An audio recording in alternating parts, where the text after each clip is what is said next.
Two Du Bois County schools have been given a national designation, what Holy Family and Pine Ridge schools won, plus Indiana 8th District Congressman Larry Bouchon held a town hall meeting at BUJC last night. More about that coming up later, and Jennifer Baisden talks Huntingburg Herbstfest in tonight's edition of Inform.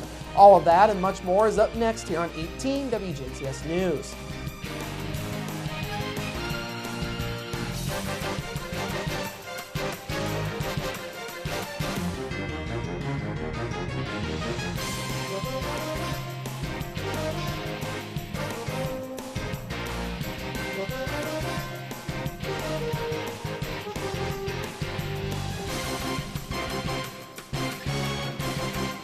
Hello, I'm Bradford Raths. We begin tonight with news of unemployment fraud. A Pike County man has pleaded guilty to charges accusing him of falsely claiming unemployment benefits. On Monday, 27-year-old Jeremy Nichols of Stendal pled guilty in Du Bois County Circuit Court in Jasper to a Class D felony of unemployment insurance fraud. The Indiana Department of Workforce Development says Nichols purposefully defrauded the system by collecting unemployment insurance benefits while he was working full-time. The investigation began when an Indiana Department of Workforce Development employee confirmed that Nichols was working and receiving wages while he was claiming unemployment insurance benefits. Using agency records and information from Nichols' employer, the department investigated and was able to verify he worked while claiming unemployment insurance benefits.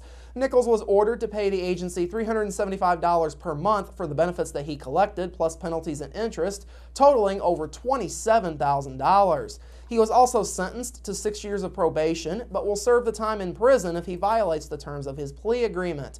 The Department of Workforce Development receives wage reports and new hire data from Hoosier employers documenting who is employed and receiving compensation. The agency uses this information to ensure that people are not collecting unemployment insurance benefits while they are working. In other news this evening, an investigation into a theft at a Huntingburg business late last week has landed a Huntingburg man behind bars. Huntingburg police were called to Single Thread in the 300 block of East 4th Street at about 7 p.m. last Friday evening, referencing a theft that had just occurred at the store. Single Thread owner Sarah Common told police she believed that a man had stolen earrings and a bracelet from the store. Huntingburg officers reviewed video from surveillance cameras and discovered that 33-year-old Jeremy Litherland of Huntingburg had indeed stolen items from the store. Police brought Litherland into the police station at about 8:30 p.m. last night for questioning on the theft. During the interview, Litherland admitted to stealing one pair of earrings and a bracelet from Single Thread back on Friday. Following the confession and after review of the surveillance video, Litherland was lodged in the Du Bois County Security Center. He faces a Class D felony count of theft. A pair of Du Bois County schools have been honored by being named to an elite group of highly acclaimed schools recognized for their extraordinary academic accomplishments. Holy Family School and Pine Ridge Elementary have been awarded the 2013 National Blue Ribbon by the United States Department of Education. An assembly to announce the award and to honor the students was held yesterday afternoon at Holy Family School, where faculty and staff were joined by the Most Reverend Charles Thompson, the Bishop of the Evansville Diocese, and Diocesan Superintendent of Schools Darrell Hagan. Holy Family School Principal Sally Sternberg says the accomplishment of the students is a big part of what makes this award so great for the school. I am extremely proud of our students. They are a great group of kids. They are very hardworking, and they always strive to use their God-given talents to the best of their ability. So I couldn't be more proud of them today. Sternberg says that some of the credit for the award should also go to parents and staff for their work. Our parents and families are wonderful here at Holy Family. They provide us with a lot of support, both in their time and in their talents, and we could not do our job as best as we could without their help. I've been blessed with a wonderful staff. It is together with their shared vision that we have been able to come this far and accomplish this awesome achievement, and I'm very blessed to be working with them. Holy Family and Pine Ridge are 2 out of 286 schools across the country to be recognized for the honor. Holy Family School is also an elite company, as they are one of only 50 private schools to be recognized across the country and just one of 3 private schools in the state of Indiana to be awarded as a National Blue Ribbon school. Charles Thompson, the Bishop of Evansville, says the award is something for the community and the Evansville Diocese as a whole to be proud of. The National Blue Ribbon Award is a great honor nationally, as you heard today. It's a source of great pride not only for Jasper and the people of Holy Family, but for the whole diocese. It's a shows a great, as the word states, it's a sign and an acknowledgement of great excellence. Thompson says though there are many great schools across the entire diocese, the community and faculty help Holy Family to stand out. The community, there's great community here. Obviously there are very talented young people here academically and all those different aspects that make up this award, but it also says a lot about the faculty, the staff, the administration. They have the right focus, and which is the focus is always on the child, and that clearly shows through with this award. This is the first National Blue Ribbon for both Holy Family and Pine Ridge. Other local schools to have received the honor in the past include Marion Heights Academy in Ferdinand, who was named in 1986 and 1987, Ireland Elementary back in 2009, Chrisney and Otwell Elementary Schools back in 2011, and Ferdinand Elementary School, which was named a Blue Ribbon winner just last year. To accomplish this honor, schools must have made adequate yearly progress in each of the 2 years prior to and the year of their nomination. A school must be classified as either high-performing or as improving. A high-performing school has students who scored in the top 15% in the state on standardized assessments of English and math. To be categorized as improving, schools must have a student population comprised of at least 40% from disadvantaged backgrounds, and those students must have made significant gains on state assessments in English and math over the past 5 years.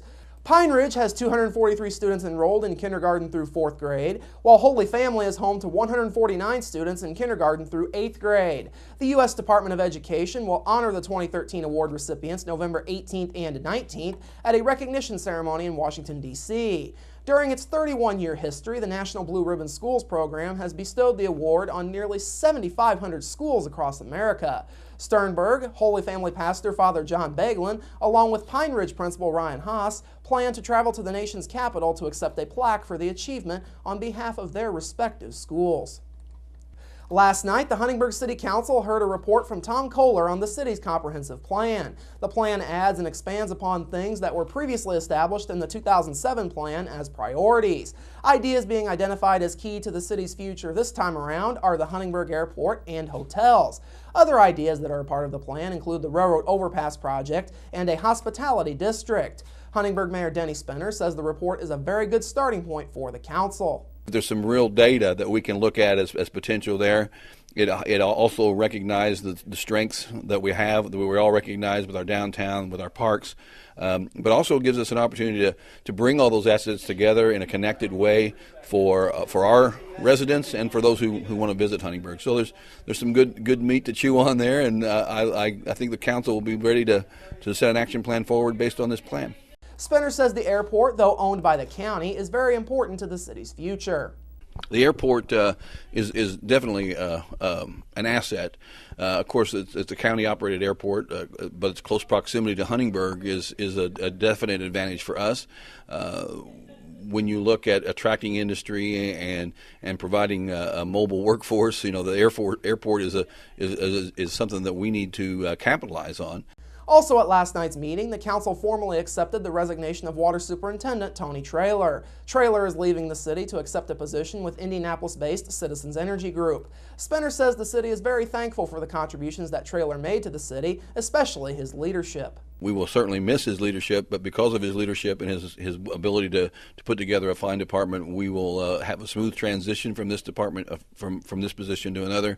We wish Tony all the best as he takes on a new endeavor, but he will certainly be missed by the city of Huntingburg for his service and the citizens and his personal touch that he's had in his work for all these years.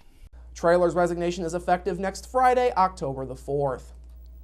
Indiana 8th District Congressman Larry Bucshon made his return to Jasper last night. Bucshon hosted a town hall forum at the Center for Technology, Innovation, and Manufacturing, or CTIM, on the Vincennes University Jasper campus. Those in attendance were able to submit written questions to be answered during the session. Bucshon also guaranteed that those questions not answered during the session would be answered later via email. Bucshon says being able to connect with his constituents is an important part of what he does in Congress. I hold all kinds of forums with the public, office hours, listening sessions, town halls. I think it's very important to interact with the people that you represent and give them the opportunity to ask you questions. Bouchon says as he's been holding hearings across the district, he has seen the concern of many people across the district on the direction of the United States as a country. At last night's forum, Bouchon fielded questions on hot-button issues such as the Affordable Care Act, Syria, and the possibility of a government shutdown. Bouchon says the Affordable Care Act's implementation has not gone well to this point. He says the impact is being felt in the business community and beyond. Businesses are being forced to cut their employees' hours to less than 30 hours. We're becoming a nation of part-time employees. Other businesses are not expanding to create jobs because of the Affordable Care Act. And a lot of companies see their private health insurance coverage dramatically increasing in price and may have to get out of the insurance market. So at this point, I think it's a disaster, the implementation of the law. I don't think it's going to work. Bouchon stated during last night's forum that he and other representatives in the House are working to ensure that the Affordable Care Act is delayed because defunding of it is unlikely. He says President Obama likely would not sign any measure to defund the Affordable Care Act, thus making a delay in its implementation more feasible. Vincennes University Jasper Campus Dean Dr. Alan Johnson says hosting events such as this town hall are important to the mission of the university. He says it's also very important for the younger generation to make their voices heard. If the younger people don't get involved in moving the government forward, they're going to be stuck with whatever they're given. We need them to be active, we need them to think critically about what's going on and make their suggestions.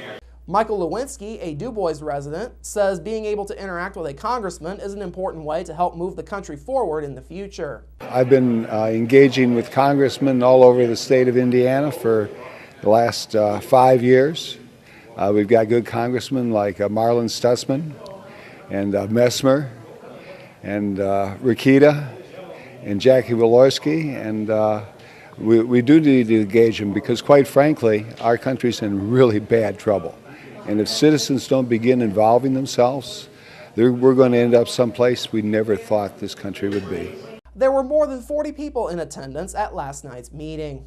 And finally this evening, a federal agency wants to expand hunting at a southwestern Indiana wildlife refuge that's a popular stop for migratory birds and bird watchers. The U.S. Fish and Wildlife Service said yesterday its proposed expansion of fishing and hunting at dozens of wildlife refuges around the nation includes the Patoka River National Wildlife Refuge. That refuge harbors important nesting, feeding, and resting sites for migratory birds. The agency says it would like to expand migratory bird hunting, upland game hunting, and big game hunting at Patoka. Secretary of the Interior Sally Jewell said in a statement that sportsmen and women were a driving force behind the creation and expansion of the National Wildlife Refuge system more than a century ago. She says those hunters remain some of the refuge system's strongest supporters. Coming up after the break, your local forecast, sports with Kurt Gooksell, and Inform featuring Huntingburg Herbstfest Committee member Jennifer Baisden. That's all up next here on 18 WJTS News. Local people watching local people.